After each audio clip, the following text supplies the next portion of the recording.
Aum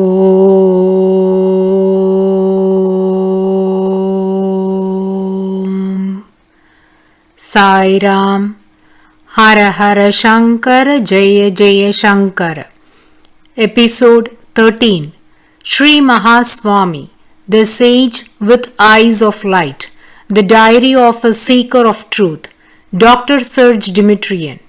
Dear devotees, now we shall listen to the second part of this divine book under the subtitle The Pilgrim's House. Kanchipuram, Thursday, 16th April 1970. Silence. I am taking care of him. Having arrived from Madras the previous evening, I spent the night at a hotel in Kanchipuram. I woke up early and well rested, which is very rare with me. At around 7 o'clock, I was in front of the chowltry of Shri Mahaswami. I waited, and while strolling about on the street in a state of alternating elation and anxiety, a nice elderly man spoke to me in a very good English. Shri Mahaswami will receive you in 10 to 15 minutes. Please wait. I took my seat on the open gallery or pew of the old house opposite. Peddlers were installed there who sold the small braid baskets for the accustomed offerings in the temples, but also to Shri Mahaswami, who was considered as the visible deity, Pratyaksha Devata. On each of these plates were kept one coconut, a few yellow plantains, leaves of tulasi or of bilva, a lotus flower or other sweet-smelling flowers, incense sticks, vibhuti, ashes, and kumkum red powder. After a while, a messenger arrived and informed me that Shri Mahaswami would be in meditation for an hour.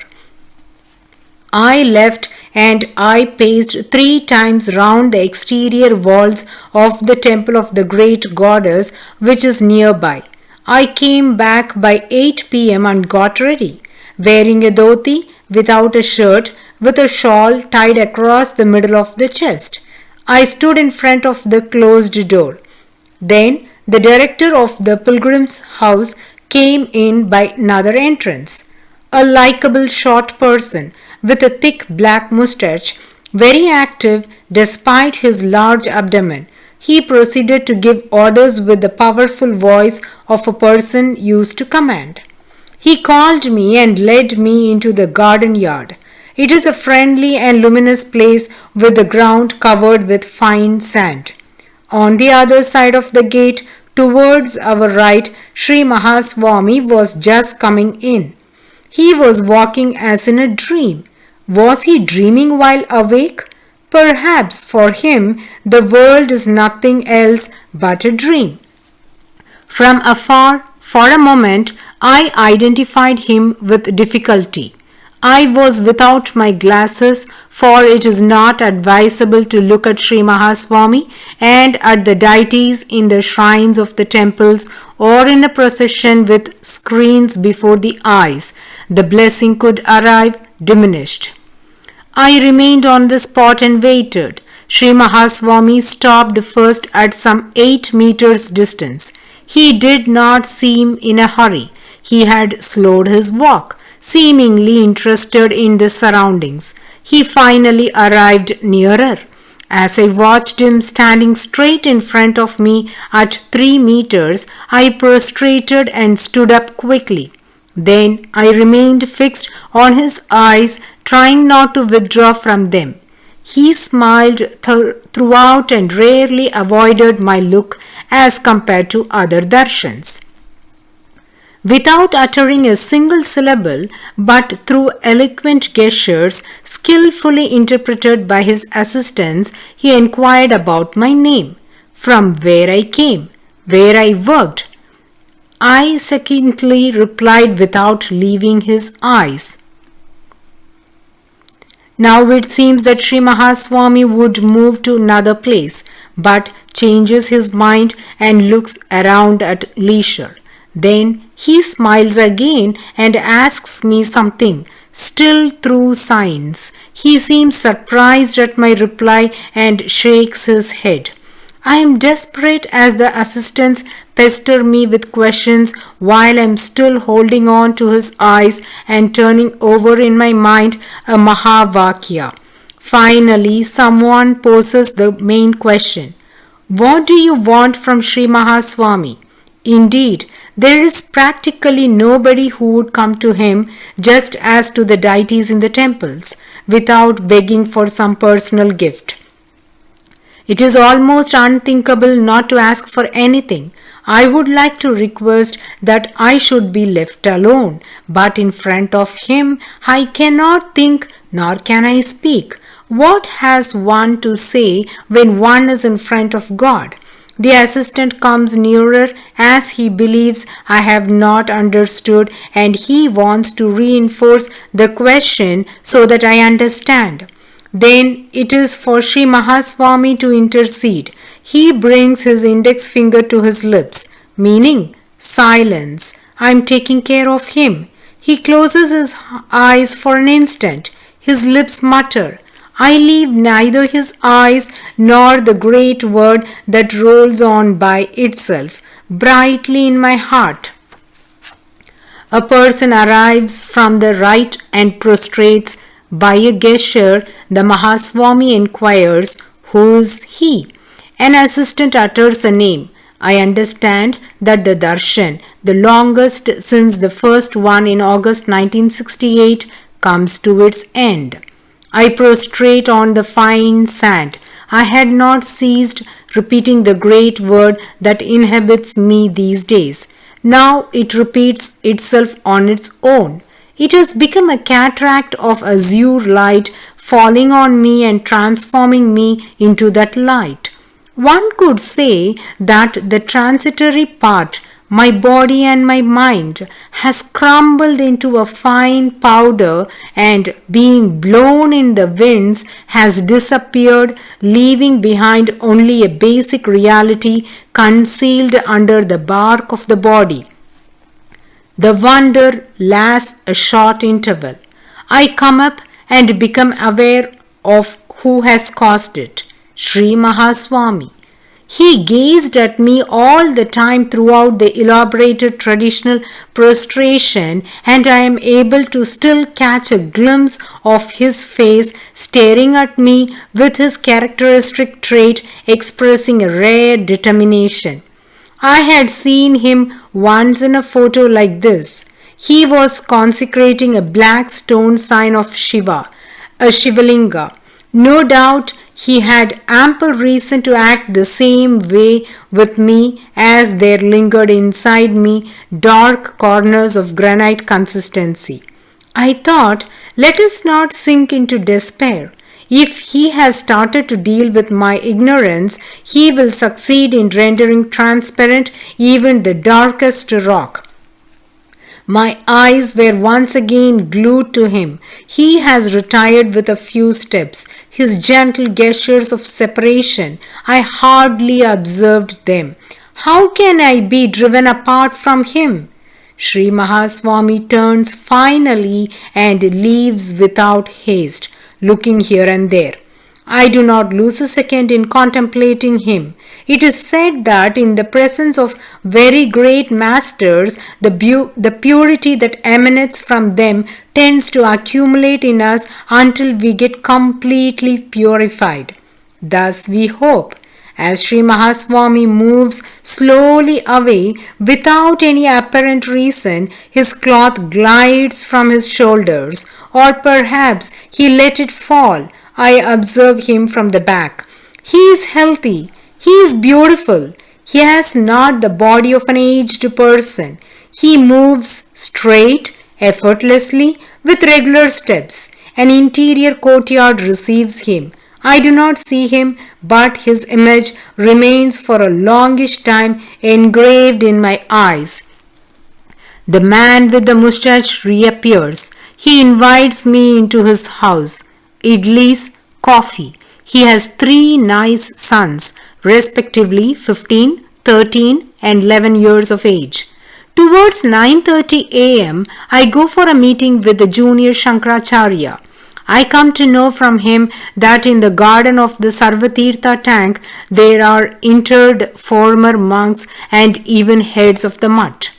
In the afternoon, I visit once again the Sarvatirtha. Although the spiritual atmosphere is still powerful, I am less impressed than the last time. I remain alone 1 hour. It is marvelous to walk on the spots touched by the foot of the visible God. If I could only chase away everything that distracts me and fill every instant my mind with His image and His name. In the evening, I made a visit to the Kamakshi temple. In its temple yard, the air seems to me pure and very subtle, almost luminous. I can feel the difference as soon as I pass the gate. There will come a time when I will have to take a decision as to whether to enter the Garbhagraha, the central sanctuary. It is said in tradition that in its interior is the place where Adi Shankara absorbed himself in the infinite. It is quite surprising.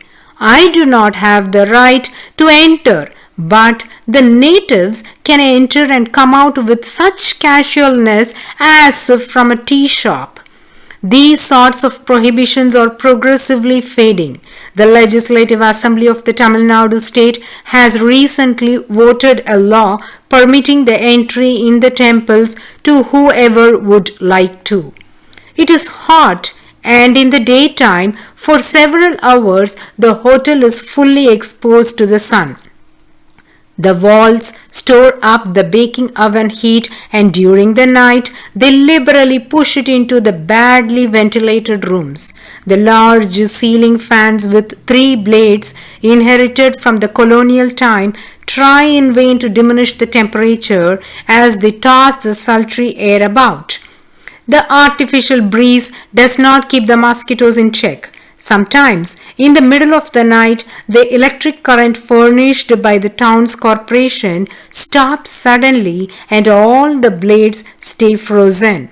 The air becomes downright stifling and the small bees with their bloodthirsty trunks launch attacks on their helpless prey, the guests of the hotel. Now comes into play a luxury by itself, the generator of the hotel. At the beginning, there is a crescendo of explosions, and then it starts running with the noise of a racing car on the straight line of the home stretch.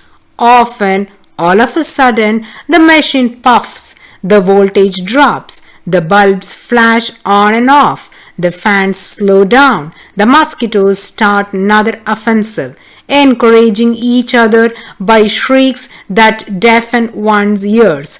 Help! Will the engine stop and abandon us as a prey to these minute flying leeches? Oh no! The heroic device coughs, sneezes, and victoriously it restarts with a row of furious backfirings. All this is echoed by the special resonance of the empty corridors at night. Farewell to sleep. And some say that nowadays the opportunities to perform asceticism have become rare. Kanchipuram, Thursday, 30th April 1970. Reconstruction from inside. Yesterday was my birthday. 47 years. I could only be at Kanchipuram in the evening. At the hotel, all I got was an expensive room, 10 rupees, but it is somewhat cooler. This morning, I woke up early and in good form. Once I am in Kanchipuram, I feel as if immersed in a bath of spiritual emanations. I depart the hotel in search of Sri Mahaswami. On the road, while I hesitate between Chowltree or Mutt, I see one of my new friends from the office. He takes me along to the pilgrim's house as Sri Mahaswami is there. I wait under the veranda where the vendors of small offerings baskets give me a sympathetic welcome, for foreigners who have adopted to Indian customs are rare. However, I am less excited than the last time. My friend from the mutt comes in a hurry and slightly excited. The Mahaswami will receive me in the interior courtyard. I quickly prepare myself and I buy a basket with a lotus flower and a symbolic Nagalinga flower. Along with my friend, I enter in the garden yard and I wait almost on the same spot as during the last darshan, 16th April. I know this time that Sri Mahaswami should come from the bottom, on the right side. Indeed, after a few minutes, I saw him appearing in between the walls rendered luminous by the sun and now incandescent by his appearance. He nears some steps, then he stops, turns and snaps his fingers energetically. He is remarkable in this. One would say it is the bang of a small cracker, which plays the role of a little personal calling bell. Someone appears immediately and through a sign the attendant gets a brief order. Sri Mahaswami dreamily restarts walking towards me, but not in a straight line. He takes a small detour as if he wants me to adapt myself progressively to his presence. His head is covered with his ochre cloth. He grasps his danda in the left hand and his water pot in the right one. He stops at 7 to 8 meters. I put the basket on the earth before his feet and prostrate. I can think only of one single great word, the one which appeared first by its own volition. I stand up looking at Sri Mahaswami, searching his eyes. He seems to avoid mine even less now than during the last darshan. What an extraordinary being! With him, nothing is left out of control. Nothing is without purpose. He is extremely efficient. For some moments, he closes the eyes and for an instant or so, he stays lost inside.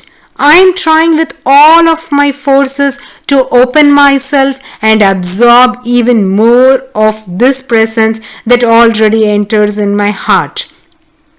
I do not understand exactly what happens. A force comes from his chest and shocks me. Luckily, I am before him. Otherwise, I would be afraid. The friend from the mutt, Venkataraman, wants to introduce me. Sri Mahaswami stops him. By a movement of his hand, he shows that it is not necessary. He continues to look at me from head to feet and back again, leaning his head alternatively to the right or to the left, like the sculptors who direct through their look the movements of their hands. Someone nears and prostrates in front of him. Sri Mahaswami does not change the position of the head, but I observe how from his eyes, which I have not stopped gazing at for a second, shoots out a tiny spark that this time is not destined for me. Towards me, Sri Mahaswami acts otherwise. I would say that he reconstructs me, but starting from the inside. He has cleared the place and now he regenerates the house of the body, starting by painting the interior walls. I do not know how long this activity has lasted, as for a moment I had lost the usual reference points. What is sure is that I did not waver from looking at his eyes. If inwardly I have been elsewhere and then I returned, it was under the supervision of his eyes. I understand that the darshan nears its end. Before the prostration and in my mind, only I inform him of my wish to read or to hear some sacred text, as for instance the Brahma Sutra during the Chaturmasya. The departure prostration is done while thinking of the final liberation. While coming up, I find him standing still in front of me. He attentively considers me, and just before turning to leave, he gazes once again at me. He moves away, walking straight with a restrained elegance. I follow him with my look until he disappears into an open space at the bottom of the yard on the right side. The friend of the mutt had informed him that a certain person, Robert Vauchon from the Montanian Association of Montreal, Canada, sought an audience. Through signs, Sri Mahaswami showed that he could come by 5 p.m. In the afternoon, I have started slowly towards the Sarvatirtha tank. Once I arrived, I descended to the water and I tried to sprinkle a few drops on me. It has not been easy. People who were washing their very dirty clothes occupied almost all the steps.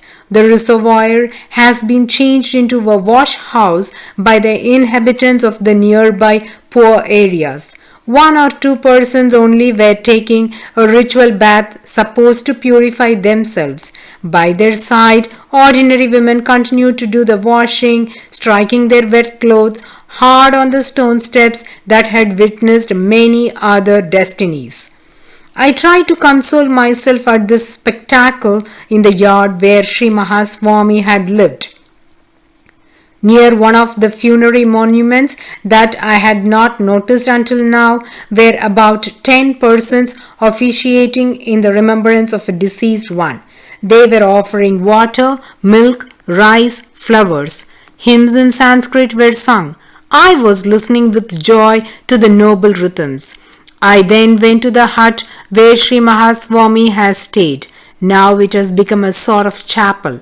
On a reversed upside-down box, someone has improvised an altar on which was installed a portrait of Vyasa. I would like to enter and prostrate. I respectfully prepared myself with my shawl round the chest as if for a temple. However, a tall man with a short forehead of the Brahmin caste obstructs the door. Entry is prohibited. I do not comment and I bow from outside. After a while, the individual is called to the souvenir office nearby and leaves. 2 humbler men appear, 2 gods, I suppose. They had witnessed the incident and, probably ashamed at the manner of the other, invite me inside. They offer me red powder and grey powder on a dry leaf. One of them searches and comes up with a piece of an old magazine, large as a cigarette paper, for keeping the powders. These 2 had understood more of the sense of Hinduism than the first one who was supposed to represent it. I thank them and I offer half a rupee to each. One of them brings forward his 2 children and introduces them to me. I find that it is too much and I do not give anything more. They do not seem offended and we part in a friendly way. At my return in front of the mutt, I come to know that Mr. Vauchon had his audience and that he left Kanchipuram afterwards. I think that Sri Mahaswami has acted in such a way so as I need not meet him. In any case, I am cautious when it comes to meeting new acquaintances. Devotees, let us close this episode and shall continue to listen to the second part of Sri Mahaswami, the sage with eyes of light, in the coming episode, bowing at the holy feet of the Gurus. Aum